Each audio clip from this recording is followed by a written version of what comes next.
ulan po. Buti nakapagtapos kami pagsamba mga kakuya, no? Yan, yan. Grabe ko matindi. Nakasilong pa ako dito mga kakuya, pero grabing ulan.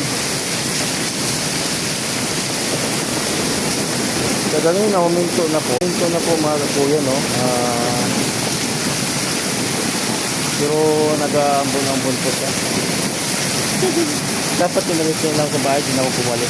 Punta sana ako sa Robinson para po magpalagay po ng dental sa system po. So, ayan. Nabutan mo tayo ng sabi. Hindi na ulan, guys. So, yung bodega namin. Uwi. Sila aking service. Ayan. Lang guys. Kaya nabutan tayo ng malakas na lang.